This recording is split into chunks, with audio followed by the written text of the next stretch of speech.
Bien, partamos de los conceptos principales. Economía y optimización. ¿Ok? ¿Qué significa esta simbiosis natural que existe entre estas dos áreas?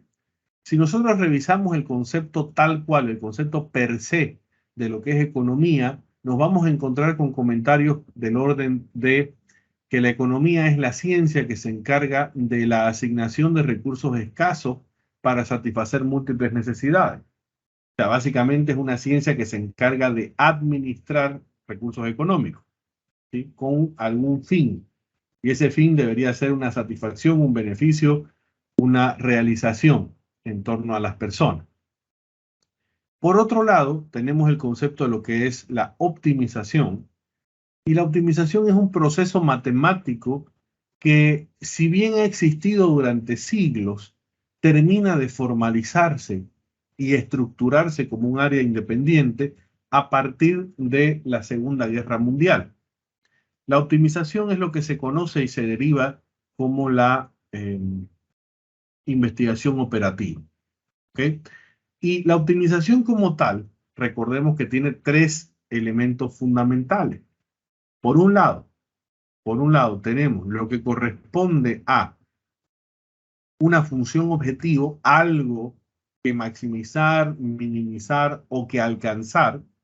Segundo, la estructura en torno a las variables que podemos tomar para decidir y combinar esto. Y tercero, las restricciones que son nuestra ancla a la realidad, nuestro cable a tierra en torno al análisis y modelación. Cuando hablamos de optimización y lo ponemos frente a economía, la verdad es que pareciera que estamos viendo un espejo. ¿En qué sentido? La economía lo que hace es la administración de recursos. La administración de recursos son la forma en la que distribuimos los recursos es una variable de decisión. Asignar A, B o C a estos rubros. Entonces es una variable de decisión, está bajo nuestro control. ¿Qué busca la economía? La satisfacción de múltiples necesidades. Esa es la función objetivo, maximizar el bienestar de las personas. ¿Y cuáles son las restricciones? En la definición de economía nos dice que administramos recursos que son escasos. Entonces, la escasez es la restricción. Entonces, básicamente lo que quiero plantear con esto es que la economía y la optimización terminan de darnos una secuencia muy lineal entre sí. El área de contacto entre estas dos áreas es lo que se conoce como el área de modelación al final del día. ¿Okay? Recordemos ahora un poquito cuál es la apertura que tiene la economía. La economía evidentemente trabaja con la macroeconomía y con la microeconomía. La macro corresponde esencialmente al estudio de los agregados económicos. Es decir, analiza el resultado de la interacción de los agentes económicos. ¿Qué variables miramos en la macroeconomía? Miramos el PIB, miramos la inflación, miramos la balanza de pagos, miramos la balanza comercial. Pero todas esas variables no existirían si no existen las relaciones naturales entre los agentes económicos. ¿Cuáles son los agentes económicos? Empresas, inversionistas, ahorristas, consumidores.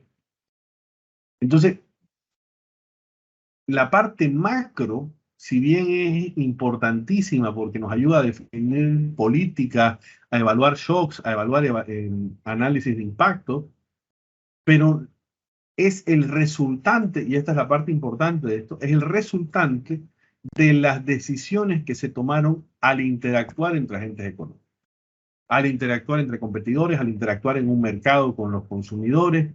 Entonces, la macroeconomía es la consecuencia de la microeconomía. Y la microeconomía es el área que se encarga de analizar, discutir, revisar a detalle los tipos de decisiones que se han tomado en torno a un mercado, en torno a una situación competitiva, en torno a una satisfacción de una necesidad. Entonces, básicamente, si tenemos que hablar en orden así jerárquico, la macroeconomía mira todo desde arriba y la microeconomía se pone al nivel del piso a empezar a analizar las reacciones y el análisis que hay. Pero más que al piso, me atrevo a decir a la calle, porque la microeconomía analiza esencialmente las relaciones y los análisis de intercambio entre los agentes económicos. Bueno, esto nos abre una puerta interesante. Si yo les digo que la microeconomía funciona o analiza esa relación hacia la calle, ¿qué analiza la situación hacia adentro de casa? ¿Dónde está el análisis de las decisiones que debe tomar internamente cada agente económico? Eso, señores, son las finanzas.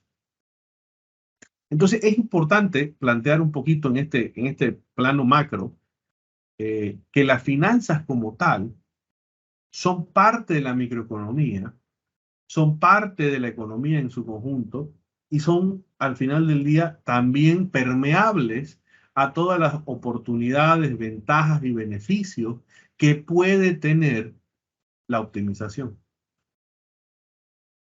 Es decir, las finanzas es parte del cuerpo de las ciencias económicas. Y las ciencias económicas per se son ciencias sociales, por lo cual tenemos que irlas aterrizando en ese sentido, con esa dinámica, con ese espíritu. Fíjense, por favor, que también tengo ahí un área yuxtapuesta entre lo que es la parte micro y macro. Esa parte son lo que se llaman los modelos macro-microfundados. ¿Sí? O sea, son modelos macroeconómicos que se basan en el análisis del comportamiento de los micro, de las microrelaciones, es decir, de las relaciones entre agentes económicos. Las finanzas aparecen ahí, sí, porque también tenemos áreas como finanzas internacionales, que involucra la parte macroeconómica con la parte financiera. Tenemos también áreas como finanzas públicas, que analiza y tiene un concepto bastante importante en torno a la contabilidad nacional. Entonces, insisto, las finanzas son una subárea, podríamos llamarlo, de microeconomía. Es como decir, la parte micro de microeconomía son las finanzas. Tal es así, tanto es así, que podemos conversar de una lectura importante en este caso. Cuando a algún financiero se le ha entregado el equivalente al Premio Nobel de Economía, su plaqueta, porque siempre dice, no, se lo premia en honor a que trabajó de esta forma o hizo tal o cual modelo o lo que sea. Siempre que le han entregado la presea del Nobel a un financiero, la leyenda con la que le dan el premio dice por sus aportes a la microeconomía. Vuelvo a insistir con esto. Realmente la parte financiera subyace, ¿sí? Reposa sobre todo el artefacto económico. Ahora, es importante también ir hilvanando estos conceptos, ir entendiendo esta dinámica, porque así como las finanzas toma todo lo bueno, también puede tomar todo lo malo. Cuando digo malo, me refiero principalmente a qué sucede cuando tenemos supuestos que son cuestionados en economía. Y hay un supuesto fundamental que es la hiperracionalidad de los agentes. Este supuesto es muy cuestionado en economía. Se cuestiona, se critica, hasta, me atrevo a decir así, se sataniza al hecho de que en la economía se presenta a digámoslo así, a un avatar del Homo economicus y se presume de que ese Homo economicus toma decisiones con algunas connotaciones importantes. Y una de esas connotaciones importantes es que sus decisiones son racionales. Y cuando hablamos de decisiones racionales, quieren decir decisiones que le aporten valor, ya sea como un beneficio económico o ya sea como una utilidad subjetiva. ¿Cuál es el problema? El problema es que los seres humanos a veces tomamos decisiones irracionales, es decir, en contra de nuestra dinámica o de nuestro mejor beneficio. Ahí hay todo un área de estudios que la desarrolló Kenneth Arrow en la década del 70, que es justamente toda la dinámica en torno a la teoría de preferencia, ¿sí? Pero, ¿qué es lo que quiero decir con esto? Que la hiperracionalidad de los agentes, que es un supuesto durísimo en economía, lo tenemos migrado hacia la parte financiera con el supuesto de la neutralidad al riesgo. ¿Qué diablos es la neutralidad al riesgo? Básicamente es la lógica de decir, yo asumo el riesgo siempre y cuando me lo paguen. Si me pagan el riesgo, yo lo asumo. Así de simple. Entonces, básicamente es un tema bastante interesante y es la base de trabajo de muchos de los modelos que vamos a conversar aquí, principalmente del KPM, que seguramente ya lo han podido ver o discutir en alguna materia previa. ¿Okay? Conclusión general, las finanzas como concepto, podemos decir, son herramientas, son un conjunto de conceptos y los recursos que maneja o gestiona están orientados hacia la generación y maximización del valor de la empresa. Pregunta millonaria, ¿y qué es el valor de la empresa? La palabra valor puede tomar un sinfín de significados, no puede ser tremendamente subjetivo, ¿sí?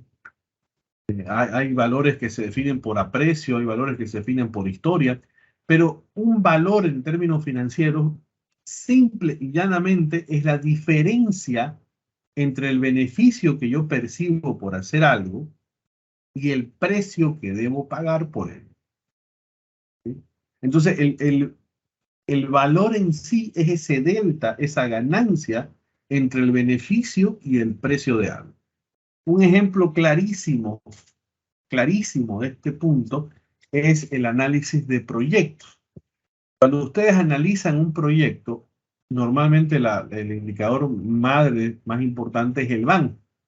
¿Y qué es lo que trae consigo el BAN? El BAN lo que nos dice esencialmente es, bueno, yo te traigo el valor presente, todos los flujos de caja futuro y te descuento la inversión. Entonces, ¿qué quiere decir esta dinámica? El valor futuro de los flujos de caja es, en esencia, el beneficio. ¿Cuánto tengo que pagar para poder acceder a ese beneficio? La inversión. Entonces, el precio del proyecto es la inversión y el beneficio del proyecto son los flujos de caja futuro. La diferencia entre ellos es el valor. En este caso, el valor. ¿Ok? Bien. Un breve comentario, la administración financiera trabaja sobre 3 pilares, esto por favor nunca nos olvidemos de esto. Los 3 pilares son la gestión de la liquidez, sin liquidez no hay empresa, no hay posibilidad de trabajar. La generación de rentabilidad, sin rentabilidad no podemos continuar viviendo, o sea, podemos ser una empresa líquida, pero sin rentabilidad estamos condenados en el mediano a largo plazo. Y tercer elemento, que no es menor, es la cobertura de riesgo. ¿Sí? Cobertura de riesgo es, para ponerlo un ejemplo sencillo, si ustedes contratan un seguro contra accidentes para su vehículo una vez por año, eso es una cobertura de riesgo. Y están invirtiendo contra la probabilidad de un desastre. Básicamente es eso. Ojalá el desastre nunca ocurra, ¿sí? Ojalá que nunca ocurra, pero si ocurriese, tienen una cobertura de ese riesgo. Eso mismo tiene que estar permanentemente analizando el gerente o el gestor financiero de la empresa, pensando justamente en cómo administrar las cosas de forma eficiente. ¿Okay? Bien. Bueno, y ahí planteamos el concepto de finanzas. Simplemente un comentario adicional dentro del ámbito financiero. Hay que tener mucho cuidado cuando se habla de finanzas corporativas y se lo maneja de una forma muy taxativa. ¿A qué me refiero con esto? Las finanzas corporativas deben su nombre a la traducción literal del inglés de corporate finance, ¿sí? Que se traduciría como finanzas para corporaciones. Hasta ahí todo bien. El problema está cuando analizamos la normativa americana y entendemos que las corporaciones en Estados Unidos son el equivalente a las sociedades anónimas en Bolivia. Entonces, más de una vez cuando hablé de finanzas corporativas, alguien me decía, no, entonces no me sirve porque yo trabajo en una SRL. No, y esto es importante aclararlo. Las finanzas corporativas es el nombre del cuerpo, ¿sí? Es llamémoslo así, el nombre consuetudinario con el que se trabaja en todo este cuerpo de herramientas, de opciones y de decisiones, pero la aplicabilidad es permanente en cualquier tipo de empresa, incluso aplicable a empresas unipersonales y hasta en finanzas personales. Entonces, hay una lectura súper importante en este caso, pero es necesario hacer la aclaración de que no hay una limitante en ese sentido. ¿Okay?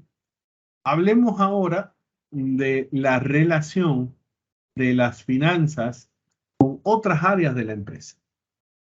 La dinámica alrededor de esto es la siguiente. Evidentemente, la parte económica y financiera van de la mano, ¿sí? Económico, pensémoslo así. Económico, cuando hablemos de un resultado económico, es un resultado expresado en dinero. Cuando hablemos de un resultado financiero, es el dinero, pero asociado al tiempo, ¿sí? Esa es un poco la diferencia que a veces se dice, ¿no? Evaluación económico-financiera. Bueno, ¿cuál es la diferencia? Lo económico es el dinero per se y lo financiero es el dinero asociado al costo del tiempo. ¿Okay? Matemática financiera, en pocas palabras. Bueno, la relación de las finanzas con la contabilidad es estrechísima. ¿Sí? La contabilidad es el principal proveedor de insumos para el análisis financiero. El financiero tiene que tener una confianza absoluta en el contable. Absoluta. ¿Sí? Porque de esa información es la que el financiero procesa y utiliza para la sugerencia de toma de decisión. La contabilidad tiene sus normativas, tiene sus especificaciones, tiene sus especialidades, pero hay que conocerlas un poquito, no hay que ser, o sea, yo es lo que yo digo, yo soy financiero, no soy contable, pero hay que saber, hay que entender un poco el panorama de contabilidad, ¿no? Entonces, es importante para que lo tomen en cuenta. Bien, el área de marketing, el área comercial, ¿qué relación puede tener con finanzas? Y esto es importante también aterrizarlo. Históricamente, y por suerte ya no es así, ¿no? Pero históricamente, hace 20 años, había un divorcio tácito entre las áreas comerciales y financieras. Prácticamente era una lectura del financiero, tenía en la cabeza de que el comercial iba a poner la empresa en quiebra y el comercial tenía la visión de que el financiero era un tacaño que no entendía realmente cómo funcionaba el mercado y que manejaba la plata como si fuera su billetera. Entonces, había ese sentimiento, esa sensación, llamémoslo así. Pero ¿cuál es el tema detrás de esto? El tema detrás de esto es que obviamente esa evolución a través de las ciencias empresariales ya se ha ido mitigando, por supuesto, no al 100%, conozco empresas que todavía tienen ahí sus espinitas de rencilla, pero tiene que haber un área, una coordinación, perdón, entre áreas total. ¿Por qué? Te acá viene la parte importante. ¿Por qué? Porque el área financiera lo que hace es tomar la información del área comercial y utilizarla como input para la toma de decisiones. O viceversa. Utiliza la información comercial y define techos, objetivos y límites para la propia área comercial y otras áreas de la empresa. Entonces, hay una simbiosis natural entre el que genera el ingreso y el que administra los recursos. ¿Sí? O sea, es natural esa situación. Bien, recursos humanos con finanzas. Uno dirá, bueno, ¿eso qué tiene que ver? Tiene mucho que ver porque al final del día todas las decisiones que se toman en la empresa terminan resumiéndose en la misma unidad de medida, dinero. ¿Okay? Entonces, decisiones sobre el personal también tienen incidencia en el dinero. ¿Sí? Entonces, hay una necesidad de coordinación muy fuerte. Yo todavía recuerdo más de una oportunidad me tocó ayudar a hacer evaluaciones financieras de si convenía o no convenía tomar a un grupo de personas en plantilla versus considerar a este grupo de personas en una empresa terciarizada. Entonces, había esa comparativa, ¿no? Entonces, en términos financieros netamente, ¿no? Por otro lado, el área operativa con la financiera, por supuesto, que tiene muchísimo que ver. El área operativa es la del área de producción, el área de logística, el área de gestión de productos. Entonces, necesariamente tiene que hablar con la parte financiera muy, muy, muy seguido. El área legal con el área financiera, aunque suene raro, también tiene mucha relación. También tiene mucha relación porque hay aplicaciones legales que nos pueden beneficiar en lo financiero y hay temas financieros que nos pueden perjudicar en los temas legales. Entonces, hay que tener una fluidísima conexión y conversación con estas personas. Finalmente, el área de responsabilidad social empresarial. Y ustedes ahí me podrán decir, pucha, pero responsabilidad social empresarial no tiene nada que ver con el área financiera. Vuelvo a lo que les decía. Cualquier decisión que se tome impacta el costo. Cualquiera. Entonces, acá hay que tener mucho cuidado porque al final del día, el área financiera termina siendo el embudo por el que todos pasan a la hora de plantear una decisión. Hablemos ahora de los tres momentos financieros. Antes de que exista la empresa, después de que la empresa existe en corto plazo y después de que la empresa existe en largo plazo. Vamos por parte. Antes de que la empresa exista, estamos en una etapa de inversión. Pero para decidir invertir, nosotros debemos evaluar nuestros recursos. Ahí es donde entra evaluación financiera de proyectos, evaluación financiera de planes de negocio, evaluación financiera de oportunidades de negocio. ¿Ok? Luego tenemos la parte de la etapa de operación, cuando la empresa ya funciona, ya existe, ya opera y trabaja. Y ahí lo que tenemos es, primero, en corto plazo, el análisis de estado financiero, que vamos a hacer una breve revisión de algunos conceptitos de eso con la información. Y generación de valor, que generación de valor es básicamente el cálculo del EVA, del Economic Value Added, del valor económico agregado o añadido. Y cuando ya la empresa se va consolidando, se está estructurando, ya estamos frente a una situación en la que ya podemos hablar de una valoración de empresa o, en su defecto, de un portafolio de inversión. Entonces, ¿cuál es la idea detrás de esto? Antes de que la empresa exista, somos emprendedores. Cuando la empresa anda, marcha y hay que controlarla, somos administradores o gestores de la empresa. Pero cuando la empresa ya es autosustentable, cuando la empresa ya no necesita que yo esté dedicándole 8, 10, 12 horas diarias, en ese momento ya dejé de ser gestor o administrador y me convertí en inversionista. Entonces, mis roles dentro de esta cadena como decisor cambian. Y tengo que entender y tener claro en qué momento cambian y hasta qué punto tengo que meterme en las decisiones y qué puntos debo delegarlo. O sea, es un proceso obviamente de aprendizaje muy, muy personal de cada uno de nosotros. La principal información contable, los estados financieros. A ver, detalles genéricos pero importantes. De acuerdo a la normativa boliviana, existen 5 estados financieros. El balance general y el estado de resultados, que son los que estamos viendo en pantalla. El flujo de caja, ¿sí? Como una dinámica importante, el flujo de caja. Luego tenemos el estado de variación del patrimonio, llevamos 4. Y el quinto estado financiero son las notas a los estados financieros, o sea, los comentarios, los desgloses, las aclaraciones de un estado financiero se consideran un estado financiero per se, independiente. Nosotros vamos a tratar de estructurar y trabajar en lo que sería nuestra visualización en torno a el balance con una dinámica más o menos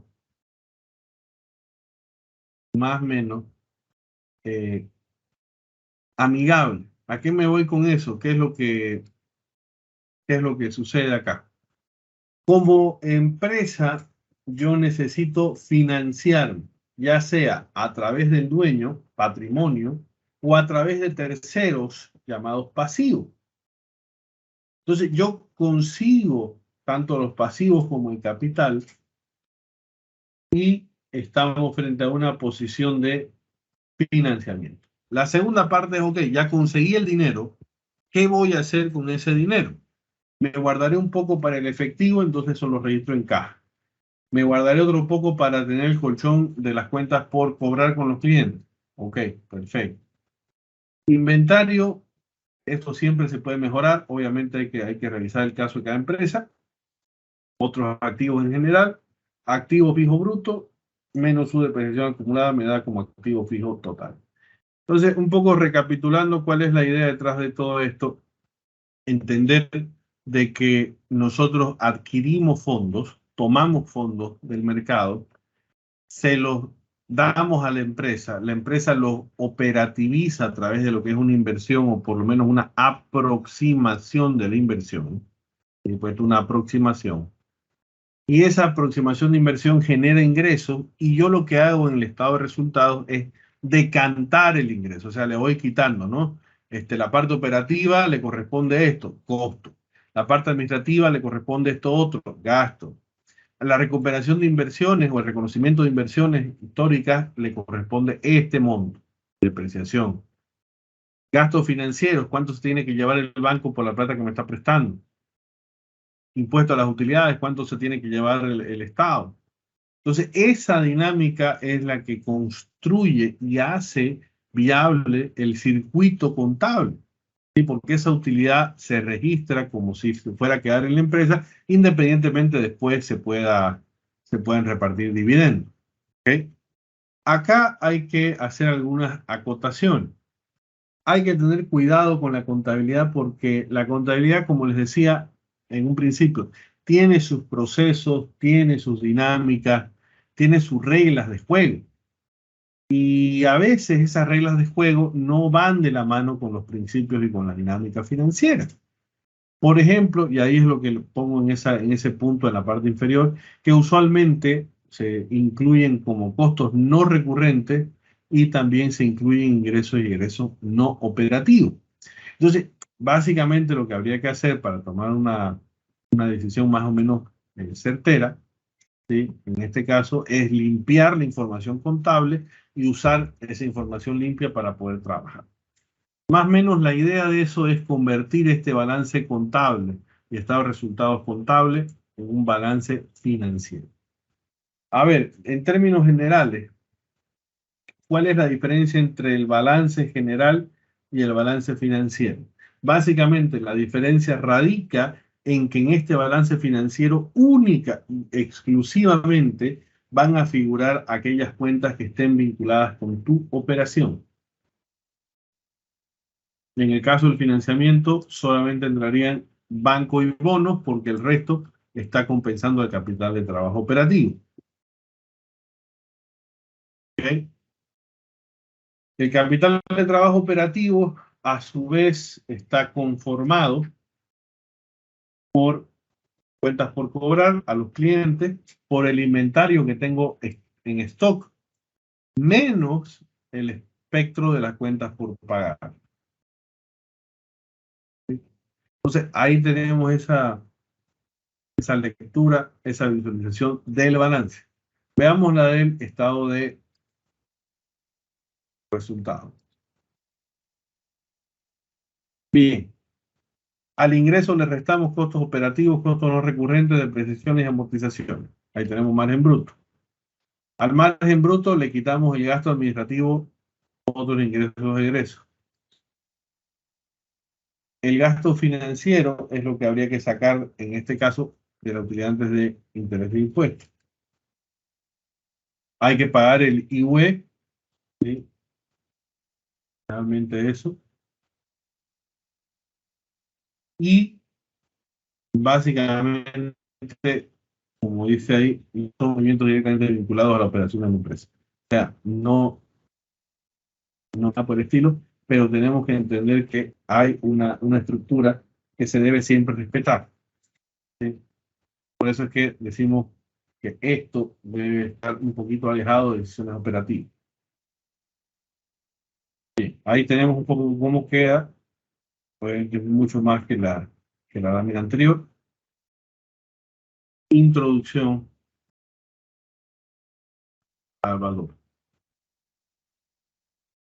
Primero, identifiquemos qué entendemos por valor, un poco lo que ya les decía, se asocia a una percepción de precio justo, eh, y en esencia, a grosso modo,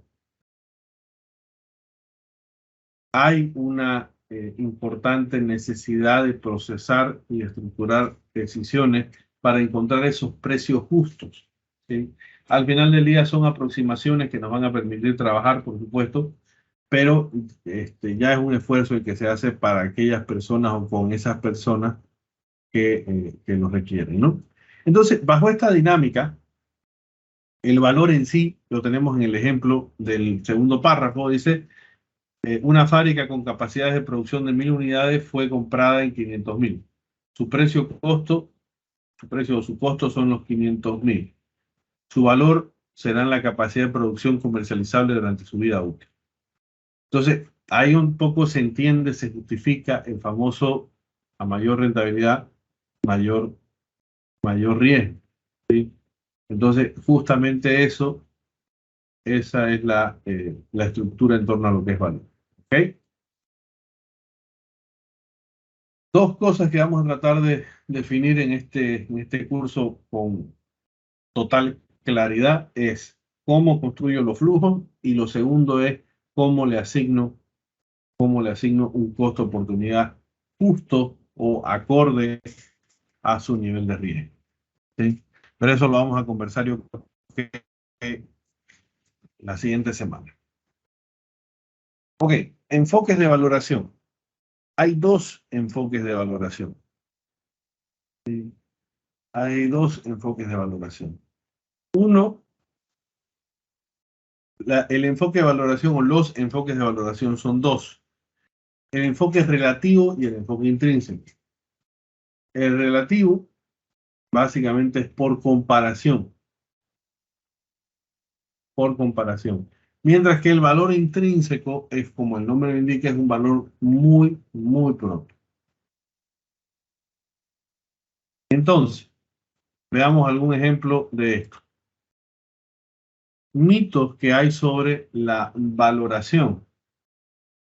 Según Damodaran, podemos citar 6 grandes mitos en torno a la valoración. Vamos por partes cada uno y vamos desmintiéndolos. Dado que la valoración de empresas, modelos de cuantitativos, sus resultados es objetivo. No necesariamente, ¿no? O sea, porque al final de cuentas eh, hay que, hay que verlo con cierta calma esto, ¿no? Bueno, segundo mito, dice una valoración bien modelada y fundamentada es válida en cualquier momento del tiempo. No, es falso, porque por algo ustedes tienen que poner un horizonte de límites de tiempo, ¿sí? Justamente para precautelar este tipo de consulta. Tercero, una buena valoración, perdón, proporciona una estimación precisa del valor en activo. Ok. Esto sí es bien difícil, por eso quería conversarlo, pero esto es bien estructurado cómo lo tenemos que plantear justamente para poderlo aplicar a nuestro caso, ¿no? A ver, cuarto punto, mientras más cuantitativo sea el modelo, la valoración será mejor. Falsísimo. ¿Sí? Yo he visto valoraciones que se hacen en 30 segundos y salen súper interesantes, o he visto algunas que tardan 6 meses. ¿Ok? Bien. Quinto desafío dice, para ganar con una valoración de asumir que el mercado está distorsionado, pero se corregirá. Debemos asumir de que van a seguir así un tiempo y que después se van a terminar, nos van a terminar ayudando. ¿Okay? Ahora, el valor es lo importante, no cómo se llega a él. Esto igual es falsísimo, porque lo primero que van a hacer cuando uno lo entrevisten para algún trabajo, por ejemplo, viendo análisis de datos, les van a pedir el reporte del análisis de datos. Retiro y adición de socios. O sea, esto es cuando tienen que hacer un due diligence, ¿sí? Y las empresas normalmente contratan personal que les ayude a armar sus valoraciones en este caso. Bueno, por motivos legales, eso por supuesto en la misma mecánica. Y también, y esto ya es más una lectura del banco, cuál es nuestra capacidad real de endeudamiento. ¿Cómo lo podemos plantear esto, básicamente? ¿Okay? Vamos entonces. Enfoque relativo. Este tema es bien cortito. No voy a profundizar mucho en él porque al final del día no es un enfoque que pueda aplicarse directamente en el caso boliviano. Básicamente lo que necesitamos es tomar como referencia otro vestido. Básicamente. Luego, hablar de conocer la distribución de los datos. Eso significa el digamos, la precisión de cómo está ordenada, qué tiene, qué no tiene, encuentra el grado activo. O sea, necesito entender a cabalidad esa estructura del múltiplo. Comprender los determinantes del múltiplo, es decir, qué hace el cálculo, de dónde nace, cómo lo trabajamos, qué significa. Luego, finalmente, comparar las diferencias es analizar, ¿sí? Cuál es la distribución de probabilidades, cuál es la concentración de la data. Lo tercero es entender la fórmula. Y el cuarto paso, que es el más complejo que les daba el ejemplo, es justamente el tener ya que aplicarlo directamente o lanzarlo en una oferta de negociación. ¿Okay? Obviamente, lastimosamente, este tipo de métricas, este tipo de trabajo, no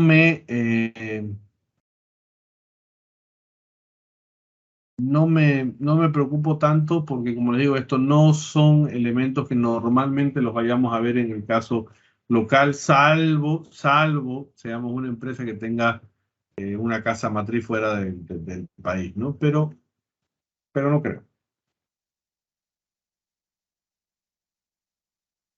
Algunos comentarios y consideraciones finales, ¿sí? Al considerar los múltiplos de una empresa comparable como un proxy, estamos frente a un pronóstico proyección, es decir, una estimación de un valor no observado. Básicamente acá lo que nos hace es recordarnos que existen tres tipos de valor, ¿sí? El puntual, el de intervalo y el de densidad. Y bueno, lo más usual en este caso es considerar el promedio o en algún caso la mediana. ¿Ok? ¿Qué es el valor en sí?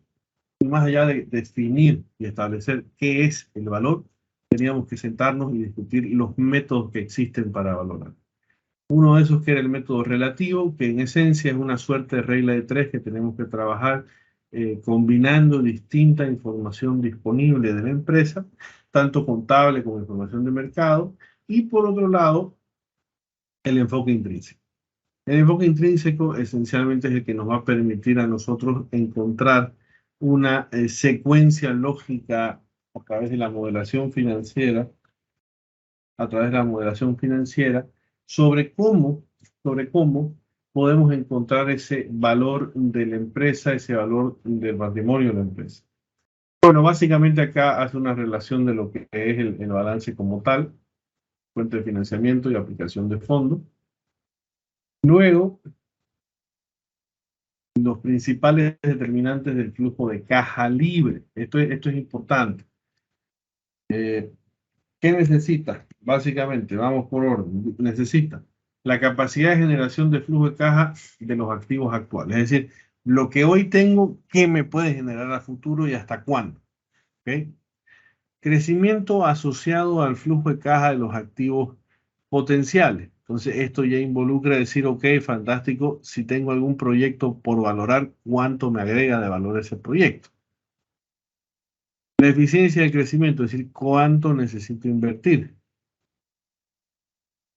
¿Cuánto va a durar el periodo de crecimiento? Es decir, voy a anotar, voy a estructurar un crecimiento importante en torno a esta lectura, siempre y cuando tenga tal o cual característica que me corresponda como negocio. Entonces, son interrogantes que tenemos que irlas aterrizando. La verdad, en nuestros casos, la sugerencia que les doy es que tratemos de proyectar un flujo de caja idealmente de 10 años, idealmente.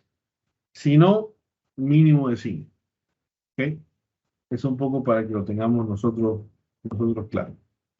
Valor de continuación de las operaciones es durante el periodo de estabilidad, es decir, ya la empresa está en esa meseta, digamos, de ser una empresa que solamente ya produce, que no necesita mucha inversión, mucha inyección de capital. Luego, definir el potencial crecimiento vegetativo del periodo de estabilidad, si es que hubiera, ¿sí? Si es que hubiera. Y finalmente, identificar todos los costos de oportunidad. El CAE, que es el costo de capital propio, el CADE, que es el costo de deuda, y la tasa WACC o tasa de costo de capital promedio ponderado. ¿Ok? Ahora, entendiendo más o menos qué es lo que se necesita para poder hacer esta dinámica, lo que se necesita es esta figura. Lo primero es identificar el valor presente del flujo de caja generado en el periodo de crecimiento. Es decir, en esos 5 o 10 años que vamos a proyectar, tenemos que definir exactamente qué es lo que vamos a hacer en ese periodo de tiempo. Luego tenemos el valor presente del BCO. Sí, eso es bastante desagradable. Planteándolo en una dinámica que necesita la proyección como tal, el forecast, suele ser un poquito complejo, ¿sí? Pero bueno, vamos a ver cómo lo podemos plantear.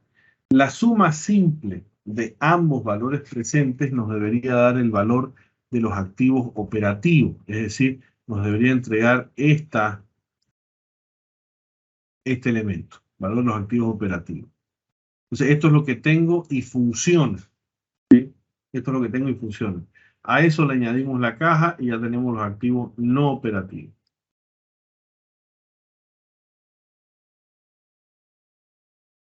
Luego, con todo esto tenemos la lógica de que tenemos los activos actuales de la empresa. Bien, acuérdense cuando uno va al banco y le dicen tu garantía son tus activos actuales habidos y por haber.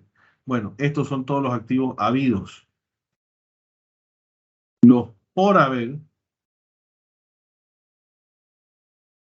son potencialmente, ya sé por qué la vi.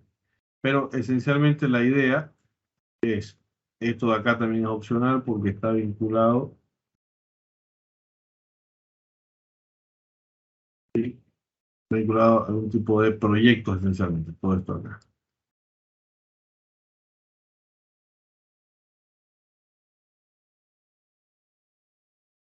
Bien, con todo eso ya tenemos el valor total de los activos, que tiene la parte más complicada, ¿sí? Que es descontar la parte de los pasivos, y finalmente nos queda el valor de mercado del patrimonio, también llamado E mayúscula.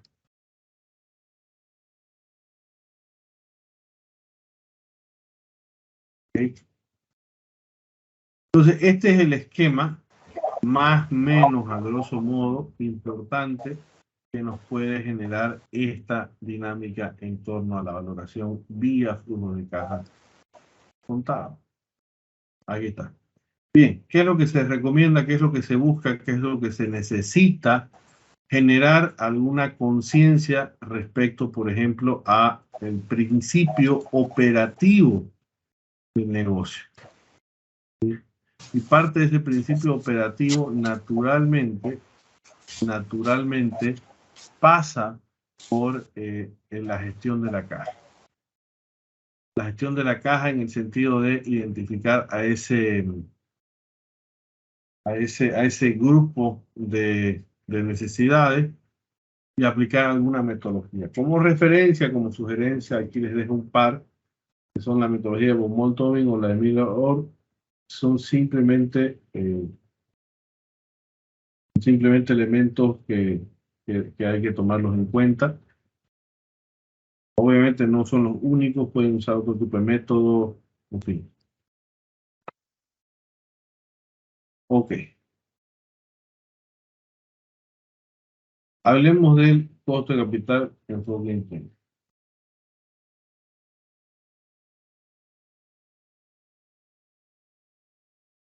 Bien. Hablemos ahora del valor enfocado con lo que es el costo de capital.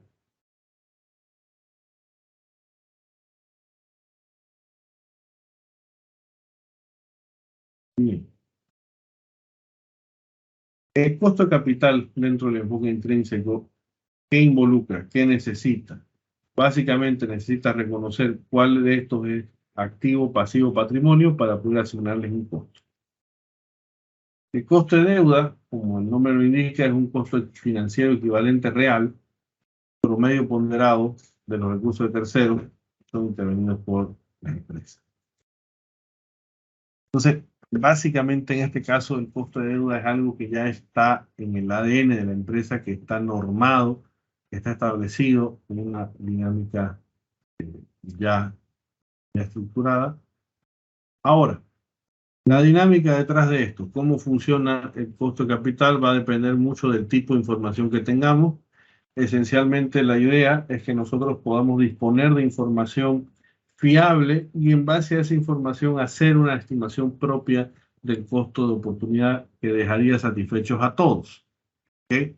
Obviamente el que va a dejar satisfechos a todos es la WACC, que va a ser un poco bastante menor. Costo de capital, acá no voy a profundizar demasiado porque lo vamos a ver ya con el ejercicio. Esencialmente la combinación del costo de deuda y la combinación propiamente del costo de capital. ¿Okay?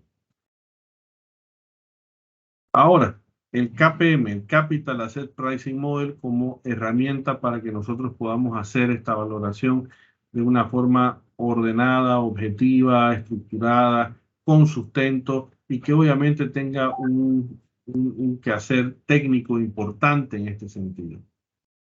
Obviamente parte de una base fundamental, que es decir, yo no puedo entregar rentabilidades inferiores a las que hoy recibo. ¿Okay? Eso como premisa básica. Obviamente en este caso asume que la empresa cotiza en bolsa.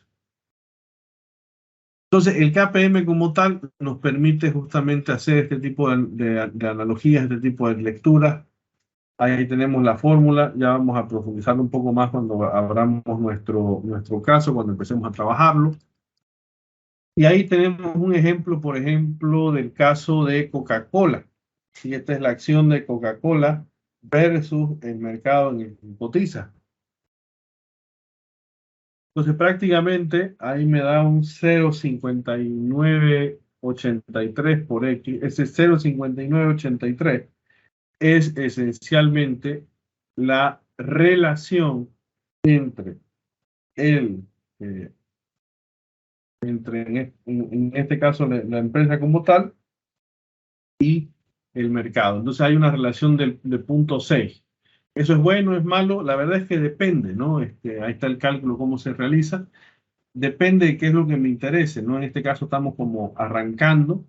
Deberías estar buscando probablemente una relación inversa, es decir, probablemente una lógica donde si al mercado le va mal, en tu caso ganarías, ¿no? Algo por el estilo. algo que te cubre el riesgo.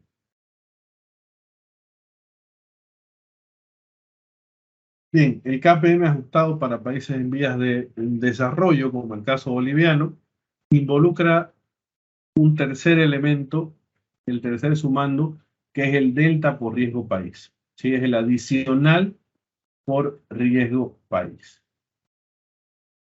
¿Okay? Otras correcciones a la fórmula está el factor de apalancamiento y desapalancamiento de los betas, esto en caso de que lo tengan que abrir y no sepan cómo. Y el otro tema que figura acá es el manejo o gestión de la inflación. ¿Sí? Normalmente yo no recomiendo colocar inflación en la tasa, ¿sí? Porque lo más saludable sería colocar inflación donde va el presidente.